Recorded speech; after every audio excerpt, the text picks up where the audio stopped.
ఒక సగటు మధ్యతరగతి కుటుంబాలకు చెందిన వ్యక్తిగా, ఒక ఉద్యోగి కొడుకుగా, ఒక సూపర్ స్టార్ తమ్ముడిగా కంటే కూడా నేను ఒక ఉద్యోగి కొడుకుగానే పెరిగాను. నేను నా బాధ, నా వ్యధ అధికారాన్ని దుర్వినియోగం చేసే వ్యక్తులు చేసే తప్పులు, మన తల ఉంచుకొని వెళ్తున్నాం, మన మీద దాడి చేసే సమూహాలు, ఇవన్నీ నాకు చాలా చాలా ఆలోచనింపజేసాయి. నేను ఏదైనా చేద్దాం అనుకునే తపంతో గోపీచంద్ గారిది అసమర్థుని జీవయాత్ర అని ఉంటుంది. అసమర్థుని జీవయాత్రలో తనను తాను నిందించుకుంటూ ఉంటాడు. ఈ రెండు ఒకే సమయంలో పక్కపక్కన చదివాను.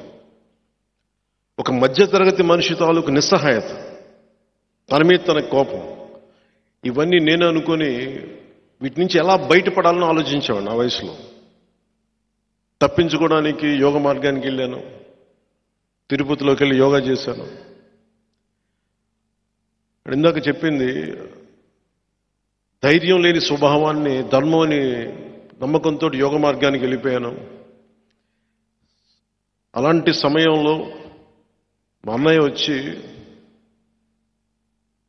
నువ్వు నిజంగానే యోగ మార్గంలోకి వెళ్తున్నావా, లేదంటే నువ్వు ఏదైనా బాధ్యతలు తప్పించుకొని తిరుగుతున్నావా అంటే, ఆయన తప్పని చెప్పడానికి నేను ఒక వృత్తిని ఎంచుకున్నాను, యాక్టింగ్ అనే వృత్తిని.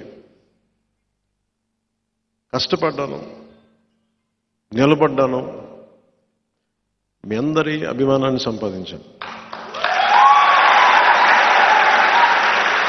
నిజంగా నాకు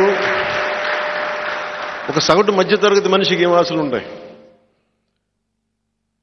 మా నాన్న అసిస్టెంట్, ఒక పోలీసు కానిస్టేబుల్గా ప్రారంభమై అసిస్టెంట్ ఎక్సైజ్ సూపరింటెండెంట్గా రిటైర్డ్ అయ్యారు. ఆయన ప్రొహిబిషన్ సమయంలో పోలీసులు ఆయన్ని ఎక్సైజ్ డిపార్ట్మెంట్ అబ్కారీ శాఖకి పంపిస్తాయి. మా నాన్నగారి కోరిక ఏంటంటే, నువ్వు కొంచెం డిగ్రీ చదివి నువ్వు ఎస్ఐగా కనుక నువ్వు ఉద్యోగం సంపాదించుకుంటే నువ్వు ఏదో కొంచెం సూపరింటెండెంట్ స్థాయిలో రిటైర్డ్ అవుతారని చెప్పాడు మా నాన్న. నా కోరిక అదే, మహా అయితే ఒక ఎస్ఐ ఉద్యోగం రాసి డిగ్రీ పూర్తి చేసి ఎస్ఐ ఉద్యోగానికి అప్లై చేద్దామని నా కోరిక. కానీ డిగ్రీ పూర్తి చేయలేము, అదొకటే, దానివల్ల అయిపోయాను, ఎస్ఐగా చేయలేకపోయాను. మా నాన్నగారి